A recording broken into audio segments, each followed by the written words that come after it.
Hello guys, this is Adam Leonardo Cap and welcome back to my another lecture.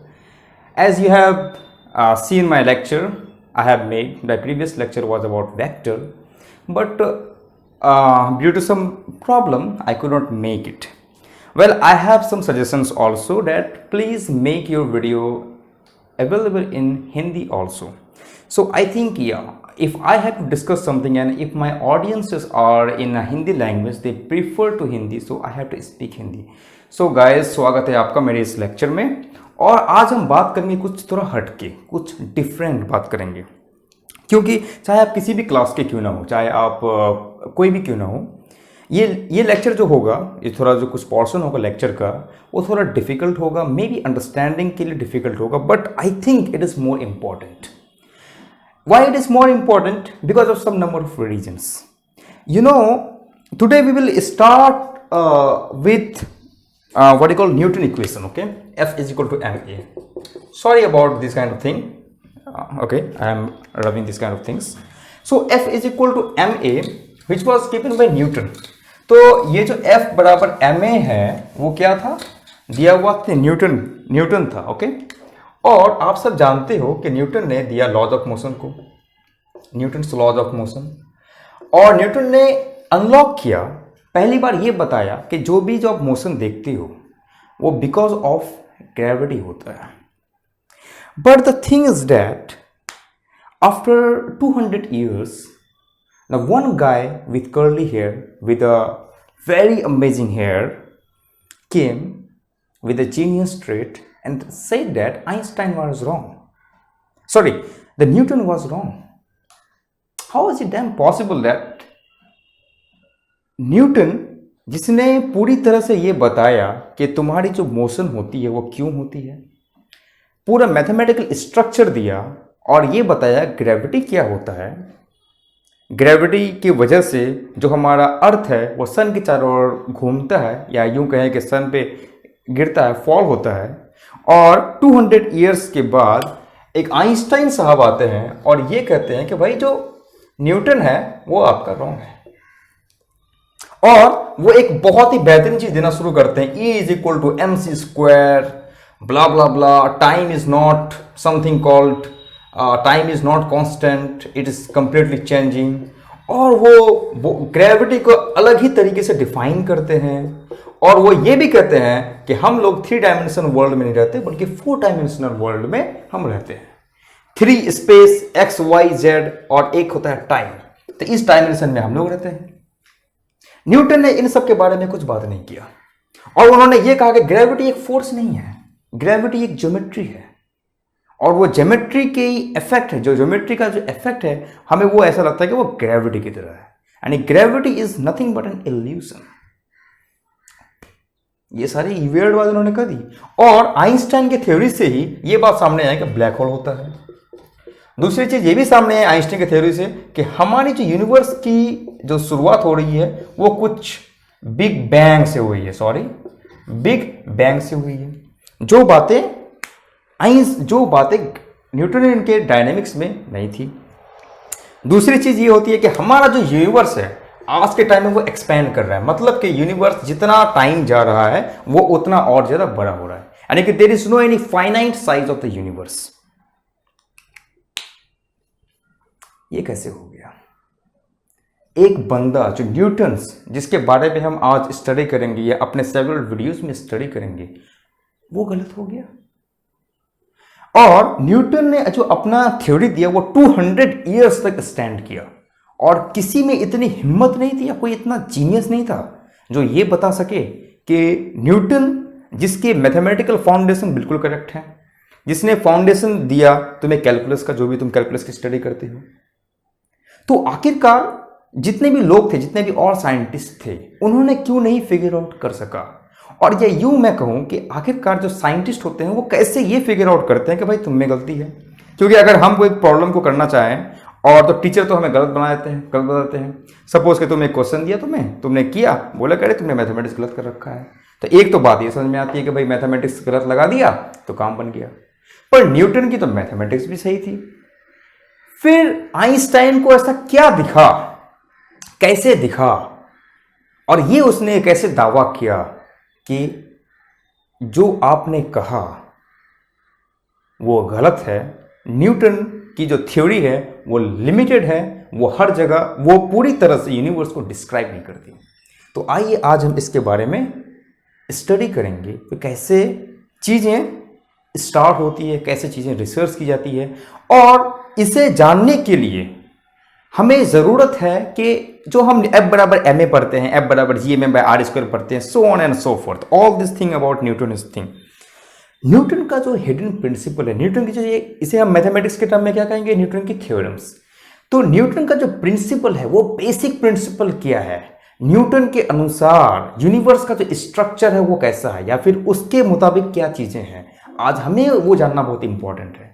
Then हम उसके F बराबर GMM/r² को समझ पाएंगे, F is equal to ma को समझ पाएंगे in a very detailed and depth manner, जो मेनली जब आप स्टडी करोगे या कोई आपको पढ़ाएगा वहां आपको ये सारी चीजें बिल्कुल नहीं मिलने वाली है, जो आपको ये बताए कि न्यूटन के मुताबिक जो हमारी कॉस्मोलॉजी है या हमारी यूनिवर्स है वो कैसी है।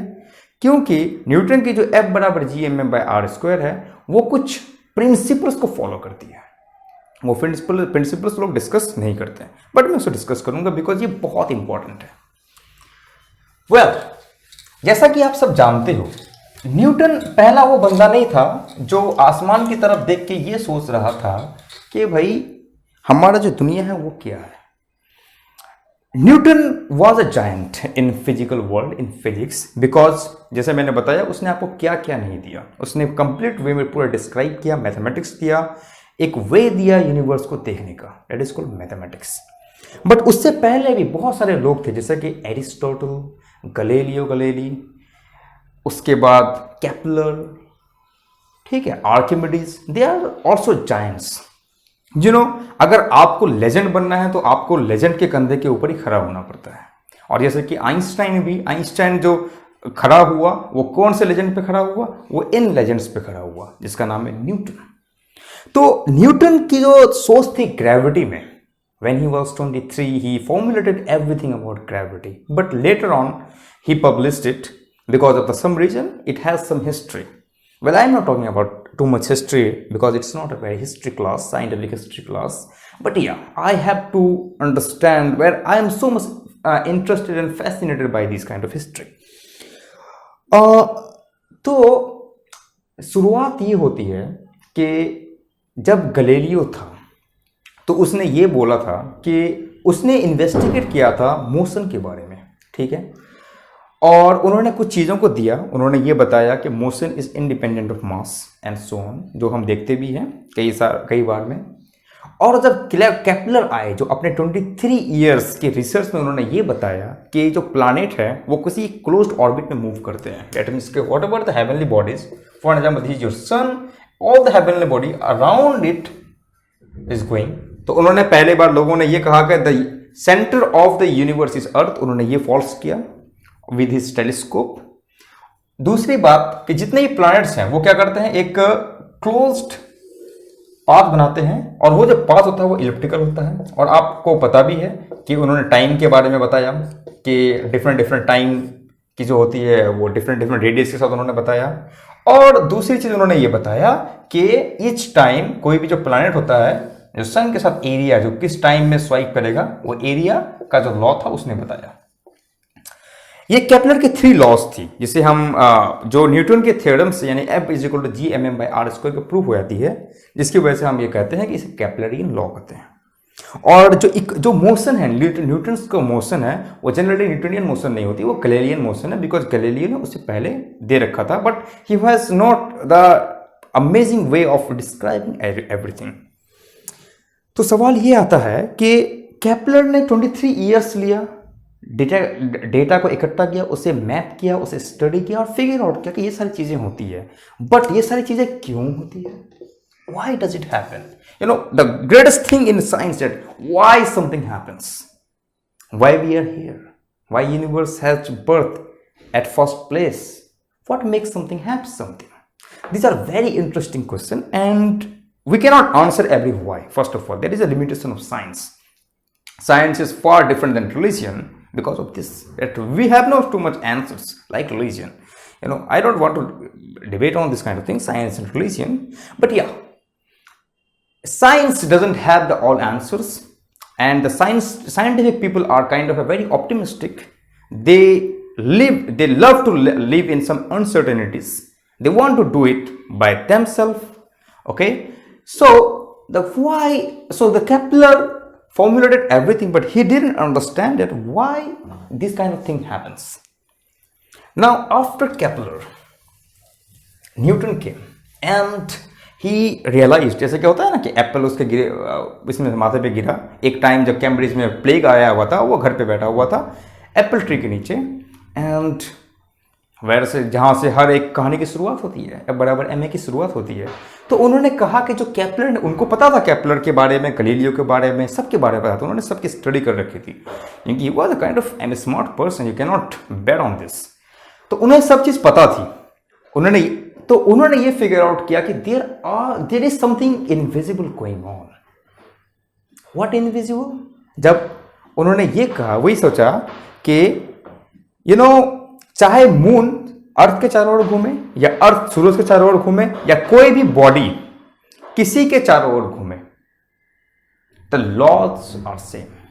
There is something invisible force, there is something invisible thing, he has not mentioned the force, something invisible which we cannot understand, but then he proposed that something, there is a forces, and he proposed that there is a same force is going on everything, and he said that this force is proportional to 1 by r squared, inversely proportional to 1 by r squared, and then proportional to the product of masses. If we have two objects, for an example, एक object A है, एक object B है, उसका मास m है, तो जो force होगा उन दोनों के मासेस के प्रोपोर्शनल होगा, और उनके जो डिस्टेंस है उसका इनवर्स होगा, उसके स्क्वायर के इनवर्स होगा। And because of this simple thing everything happens, and he gave three extra laws of motion, which is 3 laws of motion, which is very extraordinary, that if any object is in some state, it will preserve that state until you are applying some external force. तो कोई अगर object है, अगर वो rest में है या फिर सेम स्टेट में या फिर मोशन में है, वो तब तक मोशन में रहेगी जब तक कि तुम उस पर कोई एक्सटर्नल फोर्स ना लगाओ।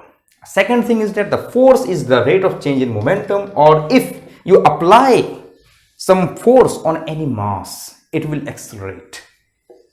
So if you have any object, you apply some force, it will accelerate, okay? And this mass is called inertial mass. Why inertial mass? So inertial is that it's similar to the idea of V is equal to IR. If you are applying current, or if you are increasing the current of the system, the voltage will also increase, but with some proportional. There is some obstacles are there. The obstacle is nothing but this resistance.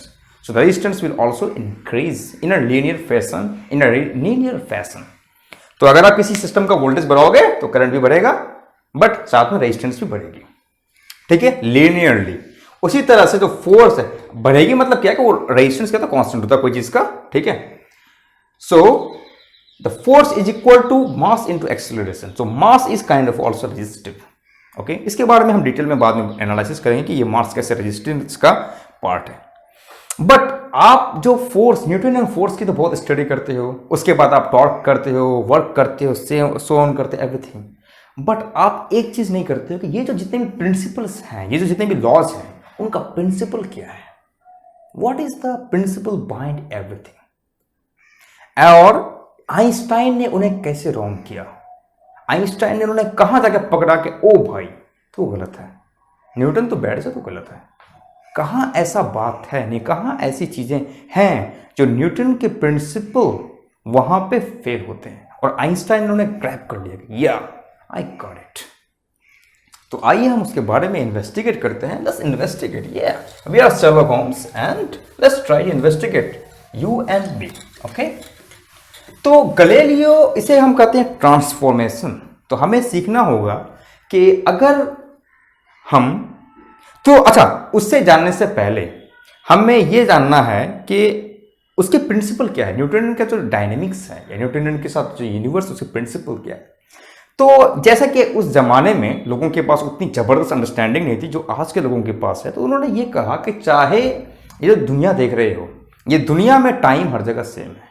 So he is the first thing. जैसे कि तुम बचपन में भी होते हो, तुम सोचते हो कि जो टाइम तुम यहाँ हो वो टाइम, चाहे तुम मून में रहो या तुम कहीं भी रहो, वो टाइम के, जो टाइम कहने का मतलब है टाइम पीरियड, एक इवेंट से दूसरे इवेंट का जो टाइम लगता है, that is called time. So that is called delta T. We can measure the one difference, we can not measure something absoluteness.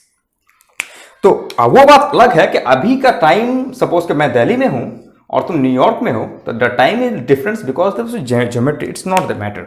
But if two person are healthy and if he is in New York and he is in Delhi, the heart rate will be same. That is the matter of fact. तो उनके मुताबिक, Newton के मुताबिक, जो time period था, time था, तुम कहीं भी रहो, वो टाइम पीरियड क्या सेम है। Thing is that we don't differentiate on time. ठीक है, टाइम का कोई इफेक्ट नहीं है। ये ऐसा माना गया कि यूनिवर्स का जो टाइम है, यानी कि एक यूनिवर्स तो कोई क्लॉक होगा उनके मुताबिक, और ऐसा ये था कि भाई कोई क्लॉक है जिसका जो घंटा है क्या है, वो पेंडुलम की तरह मूव कर रहा है, टन 1 मिनट, 2 मिनट्स, 3 मिनट्स। और जैसे कि हम बोलते हैं ना कि अच्छा तुम्हें कोई चीज़ का डायनेमिक चाहिए, how this is evolving with time, कोई सिस्टम है कैसे टाइम के साथ मूव कर रहा है, तो तुम क्या करते हो, कोई टाइम आता है, टाइम इंट्रोड्यूस कर दो और 0, 1, 2, 3 के में देखते रहते हो। तो there was no any understanding about time. लोगों ने टाइम को ऐसे ही कहा कि हाँ भाई ये टाइम है तो टाइम है। और फिर बात आती है स्पेस की। So time is same everywhere according to Newton, and then there is a space. Space, अगर मैं फ्लैट स्पेस की बात करूं, सिर्फ फ्लैट स्पेस की, मैं कोई कर्व ज्योमेट्री की बात नहीं कर रहा, it is geometrical, if it is different thing. Okay, तो टाइम क्या था कि टाइम में चाहे कोई भी ज्योमेट्री में चले जाओ, उसका कोई फर्क नहीं पड़ता। और उसी तरह से स्पेस भी था। तो स्पेस में क्या है, स्पेस में कुछ नहीं है, बिकॉज अगर हम देखें force is equal to Gmm/r², you know the gravitational G is your gravitational constant and m is like for an example where what is the matter consist of and so on. So मास में क्या था कि कोई खास geometry का involvement नहीं था, यानी force of gravity is there, तुम्हारे पास मास होगा, force of gravity is there, जिस तरह का मास होगा मे बी उसका डिस्ट्रीब्यूशन डिफरेंट हो, मास का distribution may be different and so on, it's there, but there is no any specification about geometry. So space is, for an example, you are in Earth or somebody is in Moon, so it doesn't matter. Moon is also spherical, Earth is also spherical. Maybe they have composition different, so there is a gravity, but it is less intense than here.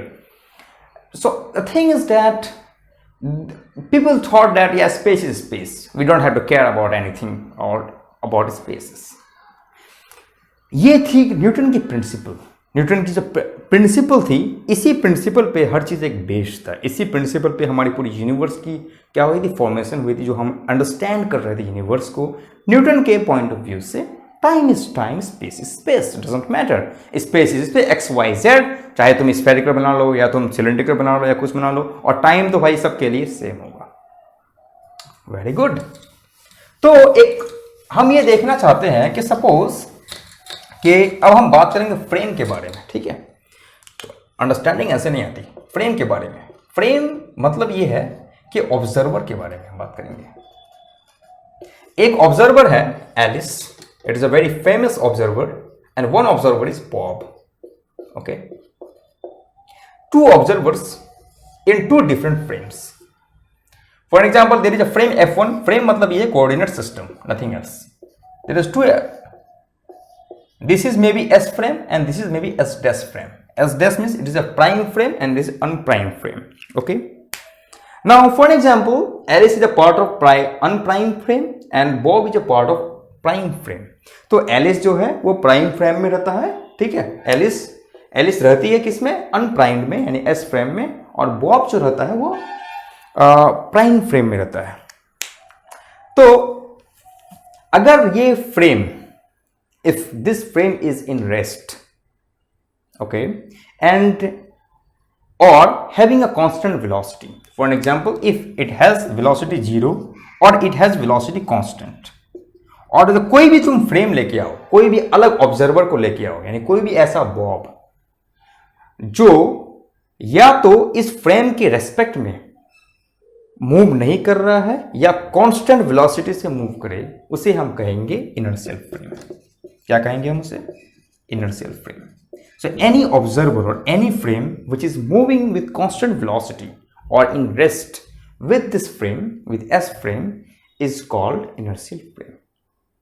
तो हम यहां क्या बात करें? हम ये बात करेंगे कोई भी जो फ्रेम है जो एक्सेलरेशन में नहीं है, there is no any acceleration, moving with simple a constant velocity, either is in rest or either is in constant velocity, is called the inertial frame.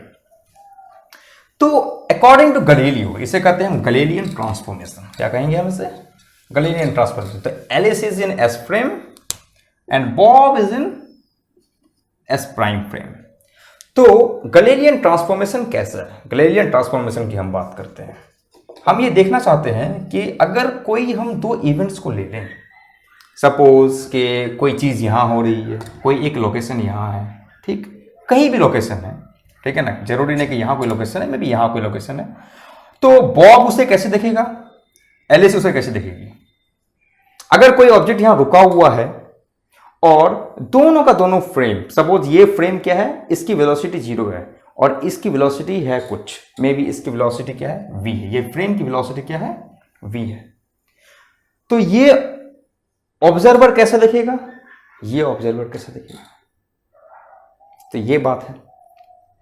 तो गैलीलियन ने कहा कि for an example this is your X, any event, okay, तो for an example any event is taking place here in S dash frame, तो क्या होगा, may B हम ऐसे इसको देख सकते हैं, सपोज ये तुम्हारा एक ऑब्जेक्ट है, ठीक, उसके बाद क्या हुआ कि यहां से इसकी कोई डिस्टेंस है, बिकॉज हमें कहा था कोऑर्डिनेट सिस्टम को जो हम लेते हैं वो कोऑर्डिनेट सिस्टम इसलिए आता है क्योंकि हमें लोकेशन चाहिए, ठीक है, तो मे बी इसका जो डिस्टेंस है यहां से यहां तक मे बी एक्स डैश है, क्या है ये, एक्स डैश, तो और यहां से यहां तक जो है कुछ होगी, मे बी इसे क्या कहेंगे हम, मे बी इसे कैपिटल एक्स कह लो, ठीक है, और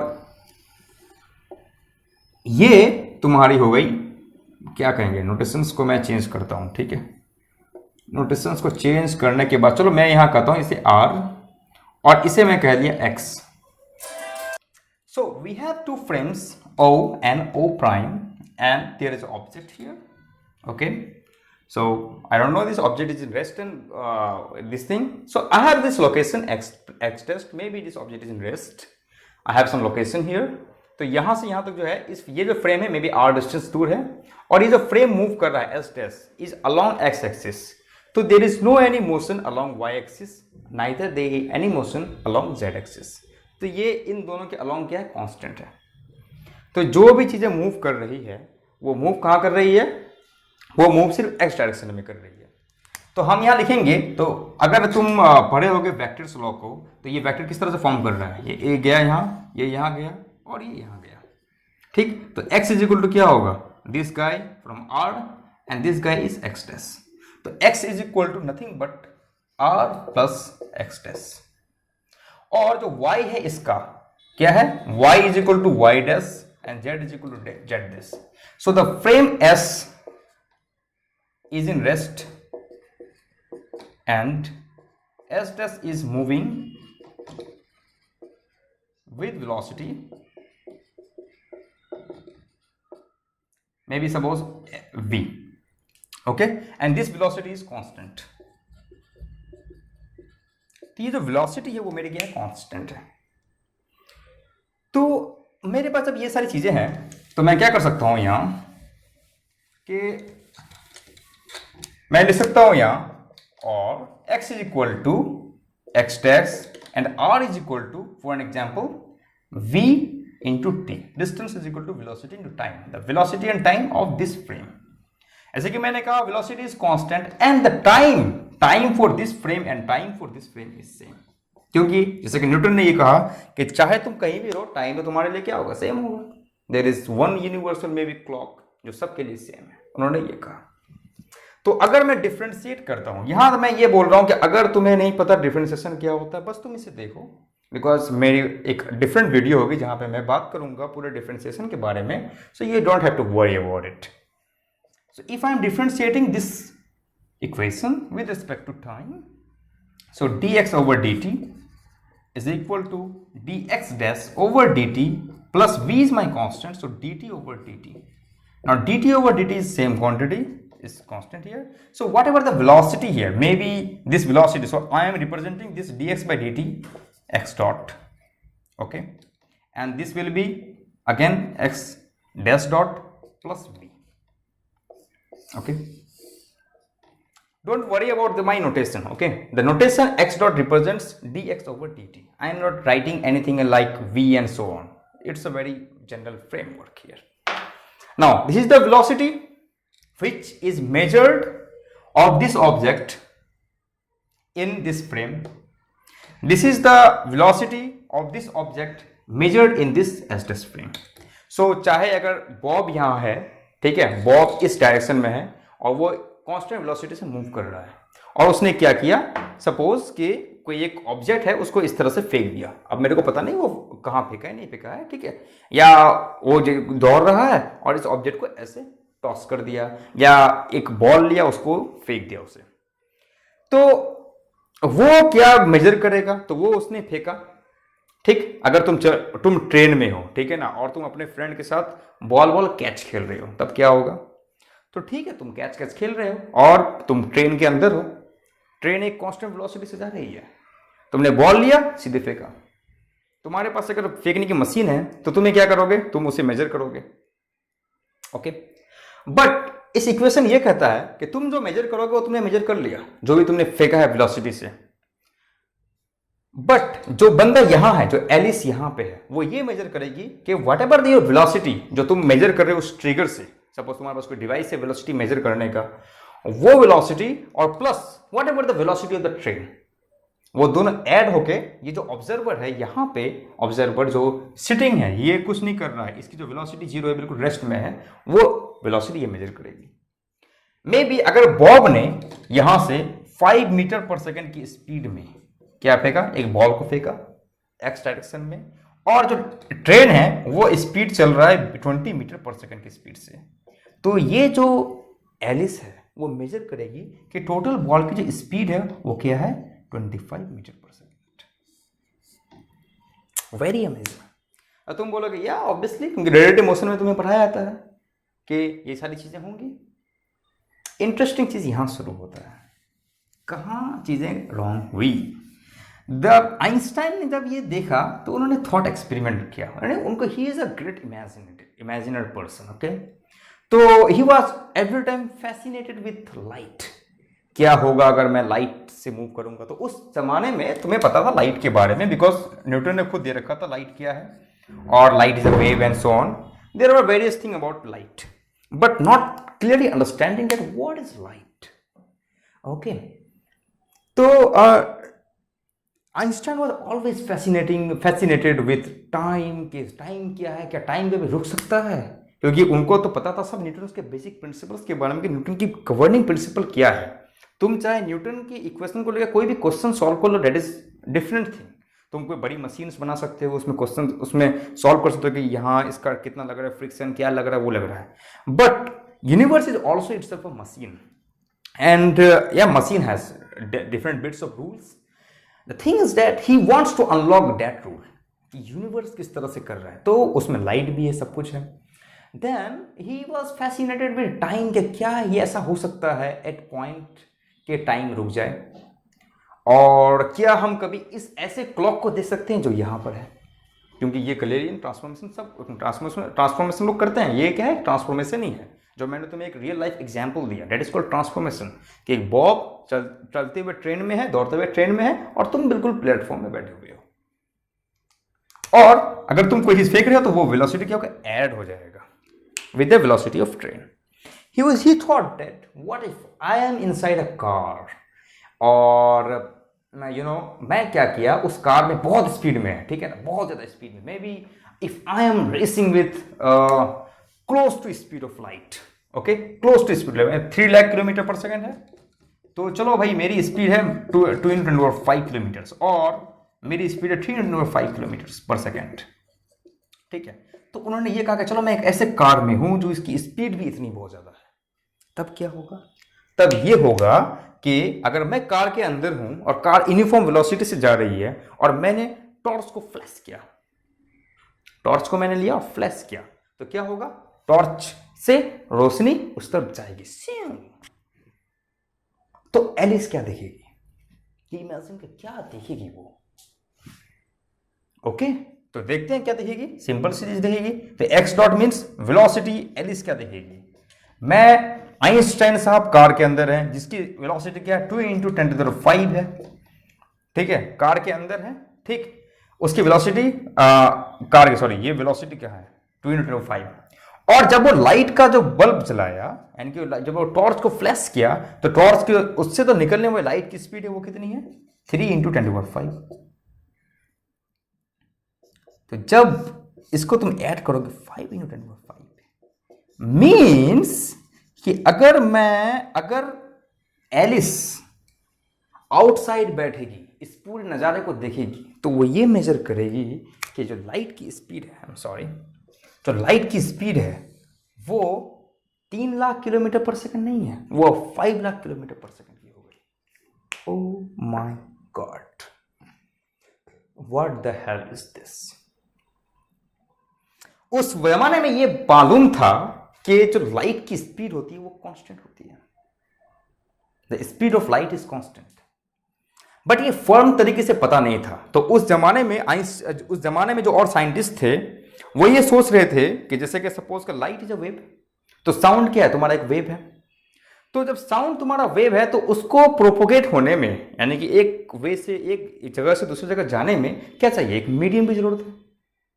तो जैसे कि तुम जानते हैं हवा में साउंड की स्पीड 330 मीटर्स पर सेकेंड होती है, या जो लोहा है या फिर जो रेनी डे है उसमें साउंड की स्पीड बढ़ जाती है। Different medium different propagation. तो लाइट की भी जो स्पीड है वो कांच में कम है और सब चीज में कम है। The thing is that the wave needs some medium. तो लोगों ने ये सोचा कि साउंड के बारे में लोगों को पता था, तो may be light also needs some medium. और उन्होंने लोगों को ये कहा कि उन्होंने एक इनविजिबल मीडियम सोचा। इनविजिबल मीडियम ये सोचा कि there is some called ether. Okay, there exist some ether because light is a wave. क्योंकि लोगों ने बताया था तुम्हें हाइजीन्स प्रिंसिपल है या फिर और सब चीजें, इंटरफेरेंस फिनोमेना है। तो interference phenomena, diffraction phenomena was known. Okay, people have played with light so much. तो लोग, अब तुम अगर जानते नहीं तो तुम उससे सीखोगे कि इंटरफेरेंस क्या होता है, या इसे वाटर वेव होता है, ठीक है, वो उसमें इंटरफेरेंस होता है। ओके, उसका स्कैटरिंग होता है। तो लाइट में सब कुछ था, तो obviously light is a wave. Light में इंटरफेरेंस था, लाइट में डिफ्रैक्शन था, और ये वेव की फिनोमेना होती है। तो obviously wave needs some medium. तो सूरज से अगर यहां तक, क्योंकि स्पेस तो वैक्यूम है, तो वहां तो कुछ ना कुछ तो होगा, तभी तो लाइट यहां आएगा। The greatest question was then scientist proposed that या there may be exist some medium. वो मीडियम क्या है? It is called ether. Oh boy, तो एथर एग्जिस्ट करता है।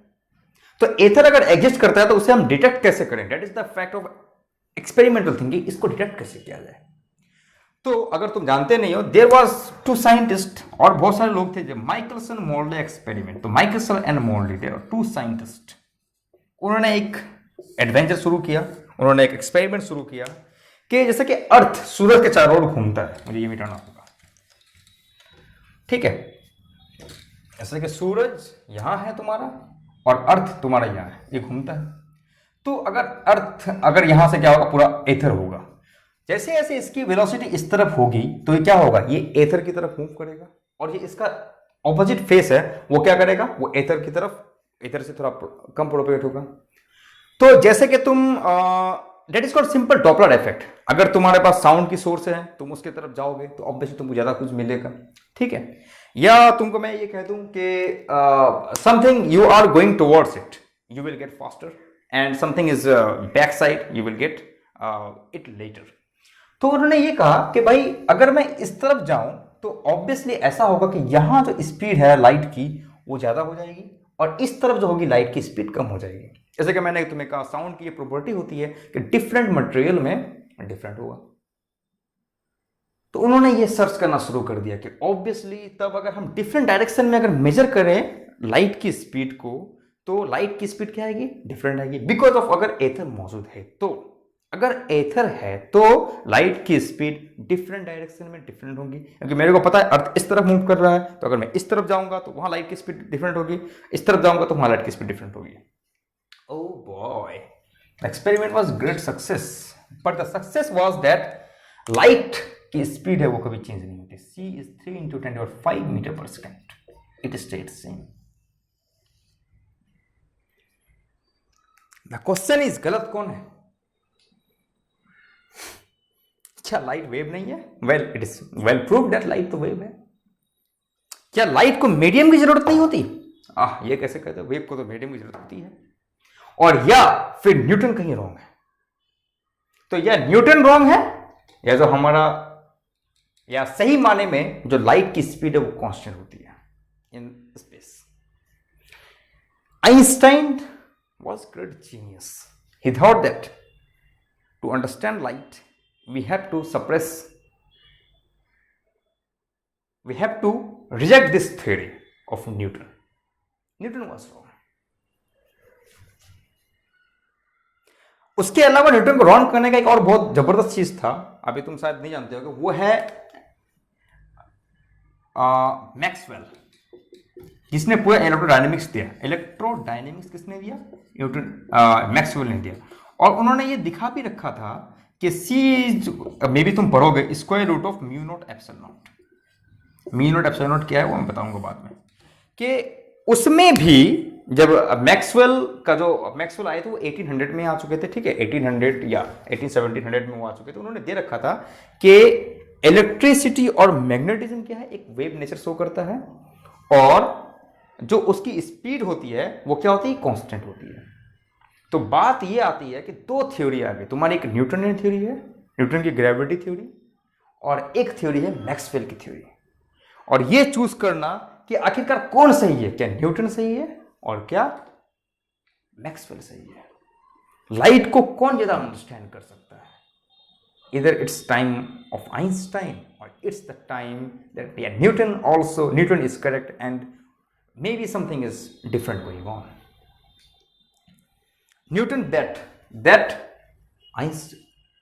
Einstein bet that Newton was completely wrong, and to do that he demonstrated that the light speed is constant, means ये जो तुम कर रहे हो, ये छोटा सा चीज x is equal to r plus x dash, ये तुम कर नहीं सकते। इसमें कुछ ना कुछ ऐसी चीजें आएंगी, इसको फॉर एग्जाम्पल गामा, जो ये कंपनसेट करेगा कि whatever you add this kind of thing, the light speed in any frame, चाहे बॉब कितने भी स्पीड से चले जाए, speed of light is always constant. अगर तुम स्पेस में हो तो तुम कोई एक रॉकेट ले लो, रॉकेट को एक स्पीड दे दो, कोई कांस्टेंट वेलोसिटी दे दो, और उससे तुम क्या करो, फ्लैश, लाइट की जो फ्लैश है उसे ऑन कर दो, तो मे बी एलिस अगर किसी फ्रेम में बैठी हुई है, उसका स्पीड 0 है, वो रेस्ट में है, तो वो हमेशा मेजर करेगी लाइट की स्पीड को, is a constant which is 3 × 10⁵ metre per second. Newton is wrong. Einstein ने कहा कि लाइट की स्पीड इररेस्पेक्टिव ऑफ फ्रेम, तुम कहीं भी जाओ, कहीं भी एक्सपेरिमेंट करो, if the frame is inertial frame, means it's moving with velocity, constant velocity, और it's in rest, the speed of light has to be constant। और वहां से आती है theory of relativity, और यही जो प्रिंसिपल था उसने रॉन्ग किया, रिलेटिविटी आती है, और उन्होंने ये कहा कि जो टाइम है तुम्हारा, this time is not equal to this time, time of S frame is not equal to time of S prime frame. और उन्होंने पहली बार मेजरमेंट का सबसे बेस्ट डेफिनेशन दिया। आज हम अगर 1 मीटर को डिफाइन करते हैं, 1 metre is defined based on the speed of light, that is C. उन्होंने टाइम को बेहतरीन तरीके से डिफाइन किया कि there is no any Mozart, time is a relative quantity, it depends on what observer, कि तुम कहां हो। अगर मेरी हार्ट बीट 60 है और मैं एक प्लेन पे बैठ जाऊं और उसकी स्पीड बहुत ही near to speed of light, तो अगर एलिस यहां रहेगी तो वो मेरी स्पीड, वो मेरी हार्ट बीट को मेजर करेगी कि 1 सेकेंड, तो यानी कि ऐसा हो सकता है कि मेरी हार्ट बीट 5 ईयर्स में 60 बार धड़क रही होगी, यानी कि 60 टाइम्स जो हार्ट बीट होती है, ठीक है ना, वो ये काउंट करेगी कितने साल में, 5 ईयर्स में। वो ये बोलेगी कि अरे यार सद्दाम तो एक ऐसे एक रॉकेट में है, क्योंकि टाइम दोनों का सेम नहीं है। तो वो जो मेजर करेगी मेरी हार्ट बीट को, तो वो बोलेगी यार उसकी तो हार्ट बीट कितनी है, उसकी heart beat 60 seconds, sorry 60 seconds में 60 बार धड़क रही है, बट मेरी जो हार्ट बीट है वो 5 ईयर्स में 60 बार धड़क रही है। मतलब 5 ईयर में अगर इसकी एज 20 ईयर्स हो गई, यानी कि सपोज कि 20 ईयर्स अभी थी और मैं 20 ईयर्स में यहां निकला, ठीक है, स्पेस रॉकेट में, तो समझ लो कि 5 साल में ये 5 साल बड़ी 25 ईयर्स की हो गई। लेकिन मैं 5 साल में क्या हुआ, 1 सेकेंड भी क्या हुआ, मैं बढ़ा नहीं, मेरी उम्र उतनी की उतनी रह गई। मेरे को बहुत साल लगेगा 25 ईयर्स के होने में, यानी कि मैं अगर सपोज 100 ईयर्स के बाद आया तब मे बी मैं कहीं 21 ईयर्स का हूंगा। समझ में आया? And this is also called known as twin paradox, जो तुम कभी कभी फैसिनेटिंग वे में जो बहुत सारे जो वीडियोस में देखते हो उसमें आती है आइंस्टाइन का ट्विन पैराडॉक्स, आइंस्टाइन का mind bending experiment, thought experiment. तो that is Einstein, that was the principle of relativity, जहां उसने रॉन्ग किया। And this is true for when you have this inertial frame. इसको मैंने बढ़िया तरीके से डिफाइन किया तुम्हारे लिए। तो ये जानना बहुत इंपॉर्टेंट है। और इसी वे में, यानी कि न्यूटन का कहीं मैथमेटिक्स रॉन्ग नहीं था। न्यूटन की जो जहां चीज रॉन्ग थी वो है सोचने की कैपेसिटी। वो उस वक्त टाइम को नहीं सोच सका, वो उस वक्त लाइट को सोच नहीं सका, जो आफ्टर ऑल आइंस्टाइन सोचा। इसलिए Einstein is called as the god of physics, one man who revolutionised everything single handedly. और वहां से और मैं यही बता देता हूं तुम्हें कि जो रिलेटिविटी है वो बहुत ही स्पेशल केस के लिए है, कि तुम्हारी जो वेलोसिटी है वो बिल्कुल कांस्टेंट हो। लेकिन जब तुम देख रहे हो, चाहे तुम बाइक चलाओ या तुम कहीं भी जाओ, you know, we are not moving with some constant velocity. Our velocity keeps on changing. Therefore, we are accelerating. कभी स्पीड 60 किलोमीटर रहती है, 80 किलोमीटर रहती है, टाइम के साथ चेंज होती रहती है। That is, we are accelerating. तो एक्सेलरेशन में कैसे हम जाएं? तो एक्सेलरेशन में जाने के लिए क्या क्या चेंजेस आएगा और कैसे हम एक्सेलरेशन को इस थ्योरी में लेके आएंगे रिलेटिविटी में, तो आइंस्टाइन को 15 ईयर्स लगे और उन्होंने इस स्पेशल रिलेटिविटी को ट्रांसफॉर्म किया जनरल रिलेटिविटी में। और जो जनरल रिलेटिविटी ये बताता है कि जो हमारा यूनिवर्स है, it's not 3 dimensional universe, it's 4 dimensional universe, जैसे कि मैंने बताया। और टाइम का स्पेस के साथ बहुत ही ज्यादा गहरा संबंध है। और दूसरा, अगर तुम बहुत ही जबरदस्त ग्रेविटी में हो, सपोज कि तुम ब्लैक होल के करीब चले गए, तो वहां भी तुमको ऐसा इफेक्ट मिलेगा कि सपोज कि एलिस यहां पे है, तुम्हारे कोई ट्विन यहां पे है, तुम 20 ईयर्स में हो, 5 ईयर्स के बाद तुम ब्लैक होल के पास से गुजर के आए, तो वो मे बी 25 ईयर्स हो गई, तुम्हारी जो उम्र रहेगी वो 20 ईयर्स रहेगी, अगर तुम उस ग्रेविटी में आ गए।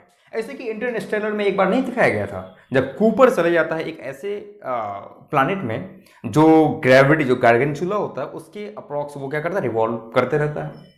और उसमें वो कैलकुलेट करता है कि अगर तुम यहाँ 1 आवर बिताते हो, if you spend 1 hour in this planet, it will equivalent to 7 years on the planet of earth. That is called the effect of gravity on time. तो तुम्हारा टाइम और मेरा टाइम सेम नहीं है, और इसे लोगों ने प्रूव भी किया है। जो एस्ट्रोनॉट्स होते हैं, ठीक है, जो एस्ट्रोनॉट्स होते हैं, जैसे अगर सपोज कि तुम्हारी यहाँ ग्रेविटी है, सब मैं हूं, ठीक है ना, तो मेरा सर का टाइम और मेरा जो पैर का टाइम है, इन दोनों में अगर क्लॉक लगा दें तो ये टाइम कुछ ज्यादा स्पीड में मूव करेगा और वो का टाइम स्लो मूव करेगा, because of this gravity. Gravity slows time. और तुम्हें पता है कि ग्रेविटी की जो इंटेंसिटी होती है वो हाइट के साथ चेंज होती रहती है। तो जैसे जैसे तुम ऊपर जाओगे वैसे ग्रेविटी जो कहते हैं बिल्कुल कम होने लगती है। तो जो एस्ट्रोनॉट हैं, जो स्पेस में एस्ट्रोनॉट्स हैं, तो उनकी जो एज है वो बड़ी क्विक हो जाती है, ठीक है, उनमें एज डिफरेंस आता है। सपोज के जो एस्ट्रोनॉट इसमें है वो जल्दी बूढ़े होते हैं, जो एस्ट्रोनॉट्स बाहर में है, लेकिन उसको एनालाइज करने के लिए तुम्हें वो बिल्कुल सपोज के 21 ईयर से 21.00000 समथिंग यहाँ, यानी कि 9 डिस्टेंस पे तुम्हें कुछ मिलेगा मेजर करने को। But this 9 distance will be something more what you call more relevant when you are near to more intense gravity. For an example, you're near to black holes or near to some gravitating stars. अगर तुम वहां से गुजर के आओगे तो अर्थ पे न जाने कितने साल हो जाएंगे और तुम वही का वही रहोगे, जो कि कंप्लीटली एब्सेंट था न्यूटोनियन डायनेमिक्स में, न्यूटोनियन वर्ल्ड में, न्यूटोनियन कंसेप्ट प्रिंसिपल जो कह लो इसे। तो ये था कंप्लीट रिलेटिविटी जिसको मैं तुम्हें देना चाहता था। और इसमें बहुत ही इंपॉर्टेंट होती है ऑब्जर्वर की। देखा, तुम किसके लिए ऑब्जर्व करते हो, क्या एलिस के लिए ऑब्जर्व करते हो या बॉब के लिए ऑब्जर्व करते हो। एक बात और बता देता हूं कि जनरली क्या होता है कि न्यूटन की जब हम सिर्फ थ्योरी करते हैं तो वहां पे ऑब्जर्वर की ज्यादा इंपॉर्टेंस रहती नहीं है, वहां सिंपल है कि भाई तुम कोई भी चीज ले लो काम बन जाता है, ठीक है। बट जैसे ही तुम आइंस्टाइन के पास आते हो तो वहां कोई भी चीज बोलते हो कि I want to measure something, he will then simply ask for which observer. So the role of observer in special relativity or general relativity is too much important, okay, which is not too much important in when we are doing anything in Newtonian dynamics. But we will also talk about that, okay, for which experiment. For example, let's think about some experiment. और चलो सोचते हैं कोई experiment के बारे में और ये पता लगाते हैं कि क्या होगा डिफरेंट ऑब्जर्वर्स के लिए और क्या होगा। चलो ठीक है, मैंने एक्सेलरेट, क्योंकि मेरे को तो पढ़ना है न्यूटोनियन, तो मैंने एक्स लिया और फिर एस प्राइम लिया और चलो भाई तुम एक्सेलरेट करना शुरू कर दो। Acceleration is not equal to 0। Alice तुम यहीं रह जाओ और बॉब तुम एक्सेलरेट करो, मे बी तुम बाइक में हो, मे बी तुम कोई ट्रेन में हो, और तब हम देखेंगे कि इसकी जो इफेक्ट होती है वो क्या होती है, ओके। और वहां पे भी बहुत ही इंटरेस्टिंग फीचर मेरे को देखने को मिलेगा जो तुम सोच भी नहीं सकते हो। तो आई थिंक वो मेरा नेक्स्ट वीडियो में होगा जिसके बारे में हम दिल खोल के इसके बारे में बात करेंगे। So for that I think या very good, thank you so much. और अगर तुम्हें कोई भी इस पे प्रॉब्लम हो तो you can approach me, there is my email ID, Facebook link is there, you can also write your query in the comment box. I really pleased to hear your suggestions and I am open for your suggestions. Well, my lecture may not be good, but yeah, I want to give you something which is really absent these days. Physics, अच्छा मैं advice इसे बाद में ही दूंगा, ये मुझे नहीं लगता कि लोग इतने दूर तक देखेंगे भी, अगर देखेंगे तो मेरे लिए बहुत अच्छी बात है। You know, for a teacher or for a commentator in physics or in science, the greatest achievement is not some prizes. The greatest achievement is that people listen to him, people talk about it, people talk about the way it teaches and so on. So this is the greatest gift which you can give.